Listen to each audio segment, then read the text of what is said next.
I've been thinking about the word chief. Being one engaged in historical research, chief is a rather frustrating term for me. It has an unfortunate tendency of being used to flatten complexity. It does this in a couple of ways. The primary one is by referring to a variety of positions by the same title. Imagine if, for instance, Prime Minister, Mayor, General, Police Chief were all referred to by the title of boss. You're doing a bit of reading, you come across somebody described as a chief. Now you have to parse what type of chief are they referring to. Even more irritating than the conflation of all of these positions of authority, it's often used to describe any significant Indian, particularly those in leadership positions. We take the prime example off the top of my head, Joseph Brant. He's often described both historically as well as modernly as a chief. He's even described as such in the corner of this painting, in spite of the fact that his only official rank, his only position of authority, was as a captain in the British Army.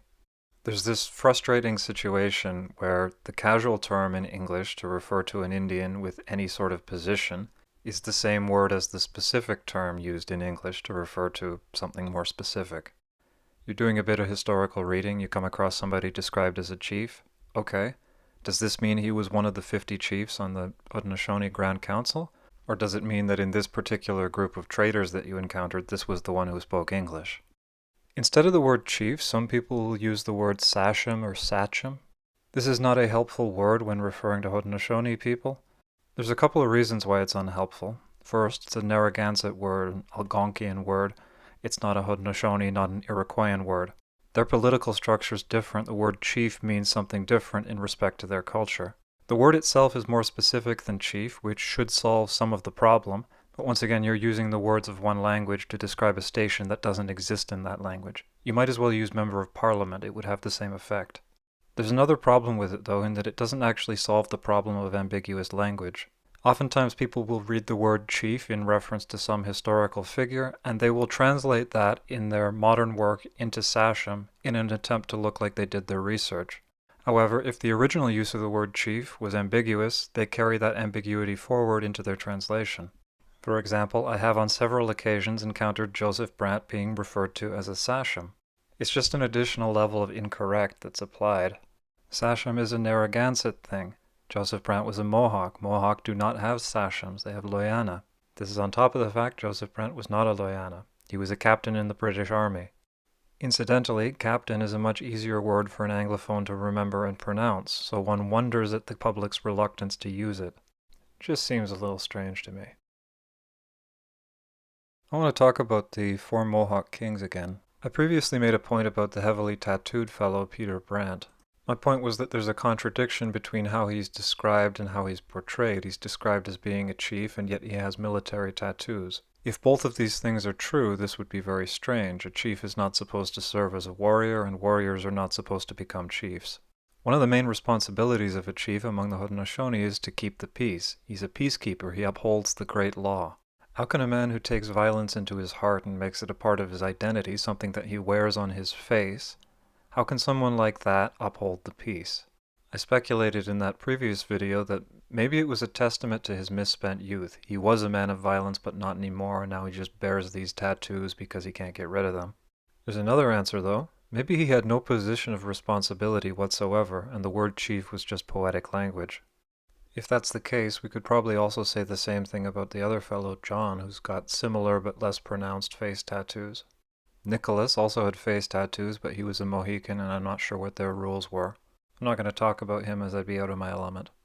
Of the three Mohawks, Hendrik Peters is the only one who's not dubious in that way. He doesn't have the same contradiction because he doesn't have any face tattoos. He's also the only one of the four shown holding something other than a weapon, a wampum belt, and he was also historically described as the leader of the diplomatic mission, the one who did the talking. He's also marked out as different by being the only one wearing black and the only one wearing full European-style clothing, as opposed to the theater costumes that the artist dressed the other ones up in.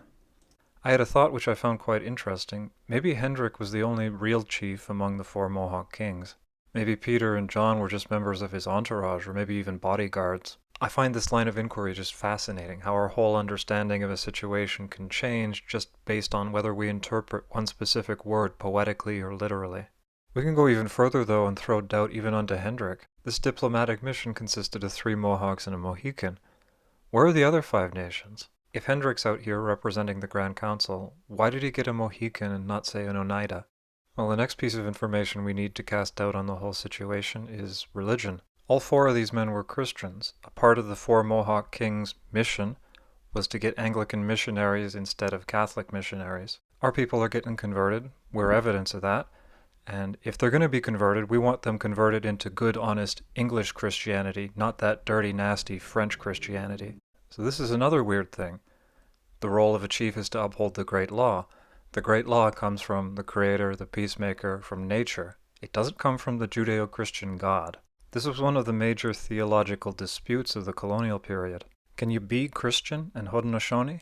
Does upholding the great law conflict with the second commandment? To an atheist, this dispute might sound petty, but it was important. It's a question of whether the core element of your culture's philosophy is inherently sinful or not. This dispute sundered communities. Kahnawake was founded specifically as a result of this dispute. They split off and left the Confederacy because they didn't want to live with sinful neighbors, and their neighbors didn't want them undermining the great law of peace. In the 1720s, that's a decade after the 4 Mohawk kings, the Tuscarora got bullied off of their land by the colonists and came up and said, hey, we want to join your confederacy. There was a problem though. They were all Christians. They didn't have their traditional religion anymore. So to resolve it, the Tuscarora were brought in as a probationary member. You can be a full member when you grow out of this Christian delusion. We don't care if you take your old religion or our religion, just no second commandment. The political climate at the time was hostile to Christianity. Hendrik Peters was a Christian. This was weird for somebody on the Grand Council. He was also a Christian preacher. This was very weird for somebody on the Grand Council. And here he was going across the ocean saying, we need more missionaries to convert the rest of our people. That doesn't sound like something that would be sanctioned by the Grand Council. The absence of the other 4 nations among the delegation kind of leans into this. It suggests that at best he was a real chief, but he was going rogue against the council and engaging in some impeachable behavior. At worst, it suggests that he might have just been some random guy.